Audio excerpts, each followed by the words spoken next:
गुम है किसी के प्यार में के आने वाला एपिसोड बहुत ही ज्यादा कमाल के और धमाकेदार होने वाले हैं, क्योंकि आने वाले एपिसोड में आप सभी देखेंगे कि धीरे धीरे सई की वजह से सई और रजत एक दूसरे के करीब आ जाते हैं। फिर उन दोनों को करीब आता हुआ देखकर ईसा और रजत की माँ दोनों को ही यह एहसास हो जाता है कि अगर वहाँ लोग मिलकर सई और रजत की शादी करवा दे तो इससे तीन तीन जिंदगियां आबाद हो सकती है। पहली सई की, जिसे यहाँ सई के रूप में उसकी बेटी मिल जाएगी, क्योंकि वह कभी भी माँ नहीं बन सकती। दूसरी रजत, क्योंकि सई के रूप में रजत को कोई सही की माँ मिल जाएगी जो कि उसके अच्छे तरीके से ख्याल रख पाएगी और रजत के खुद की जिंदगी में जो भी सूनापन है उसे भी दूर कर पाएगी। और तीसरी सही की, जिसे रजत और सई के रूप में उस माँ बाप फिर से मिल जाएंगे और फिर वह कभी भी अपने आप को अकेला महसूस नहीं करेगी। और यही सोचकर सई की आई और ईसा रजत की माँ दोनों आपस के गिले शिकवे को दूर करके एक साथ मिलकर सई और रजत का रिश्ता पक्का कर देती है। फिर उसके बाद दोनों की शादी अच्छे तरीके से हो जाए के लिए सभी लोग मिलकर चंडी माता के मंदिर दर्शन करने के लिए जाते हैं। और फिर वहां पर जैसे ही सभी लोग चंडी माता के दर्शन करके वापस घर आने के लिए गाड़ी में बैठ रहे होते हैं, वैसे ही दूर से ईशान सभी को और बाकी सभी लोगों को देख लेता है। और फिर उसके बाद वहां जैसे ही सभी को आवाज देकर उसके पास जाने की कोशिश करता है, वैसे ही सभी, ईसा और शांतनु, पूरा का पूरा रजत का परिवार वहां से गाड़ी लेकर निकल जाता है। फिर ईशान बिना देरी किए तुरंत सभी का पीछा करते हुए उसके घर तक पहुंच जाता है। फिर जैसे ही ईशान सभी के घर का बेल बजाता है, वैसे ही शांतनु उठकर दरवाजा खोलते हैं और दरवाजा खोलते ही उनके पैरों के तले जमीन खिसक जाती है, क्योंकि उनके सामने कोई और नहीं बल्कि ईशान खड़ा होता है। फिर शांतनु को बिल्कुल भी समझ में नहीं आता कि ऐसा कैसे हो सकता है। फिर उसके बाद पीछे से ईसा शांतनु से कहती है, गेट पर कौन है? आप वहाँ पर क्यों खड़े हैं? गए हैं? आखिर ऐसा आपने क्या देख लिया? जिस पर शांतनु कुछ भी नहीं कह पाता, बस वही गेट पर एकटक खड़े होकर ईशान को देखते रह जाता है, जिससे कि ईसा और सभी दोनों दरवाजे पर आते हैं। फिर जैसे ही वो दोनों दरवाजे पर पहुंचते हैं, वैसे ही उनके पैरों तले भी जमीन खिसक जाती है। और फिर इनको भी समझ में नहीं आता कि ऐसा कैसे हो सकता है, क्योंकि उनके सामने कोई और नहीं बल्कि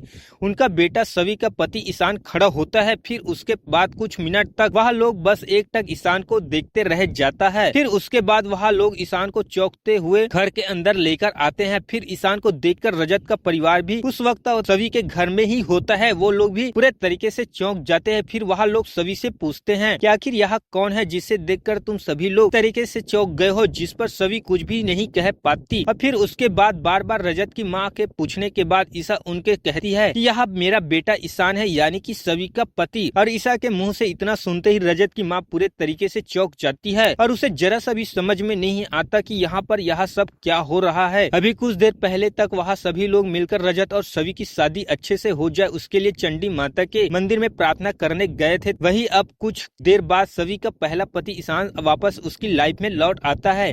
यह सब सोचकर रजत की माँ बहुत ही ज्यादा घबरा जाती है। साथ ही साथ रजत की माँ चौंककर बस सभी के तरफ एकटक देखते रह जाते हैं और किसी को कुछ भी समझ में नहीं आता, एक दूसरे को देखने लगते हैं। सभी बस यह सोचने लगते हैं कि इस सिचुएशन में वो लोग अब क्या बोले और क्या करे। इसके बाद रजत की माँ ईसा से कहती है, मुझे ऐसा लग रहा है फिलहाल हम लोग को यहाँ से चले जाना चाहिए। इतना कहकर रजत की माँ रजत को लेकर वहाँ से निकल जाती है। फिर उसके बाद ईसा, शांतनु और सभी मिलकर ईशान को बड़े प्यार से अपने पास बैठाता है और फिर उससे कहते हैं, ऐसा कैसे हो सकता है बाड़ा, तू जिंदा है? आखिर यह चमत्कार कैसे हुआ? और अगर तू जिंदा है तो इतने सालों तक तू कहाँ था? और इतने सालों तक जिंदा होने के बावजूद तू हमसे मिलने क्यों नहीं आया, या फिर हमसे कांटेक्ट करने की कोशिश क्यों नहीं की? और इस तरीके से ईसा, शांतनु और सभी रोते हुए ईशान से बहुत सारे सवाल करने लगते हैं। तो आपको क्या लगता है दोस्तों, ईसा, शांतनु और सभी के इतने सारे सवालों का जवाब क्या ईशान के पास होगा? क्या ईशान उन तीनों की समझ को यह समझा पाएगा कि आखिर वह जिंदा कैसे बचा? अगर वह जिंदा बच गया था तो इतने सालों तक आखिर वो कहाँ था? इस पर आपकी क्या राय है? कमेंट में जरूर बताएं। साथ ही साथ वीडियो को लाइक कर चैनल को सब्सक्राइब जरूर कर ले दोस्तों।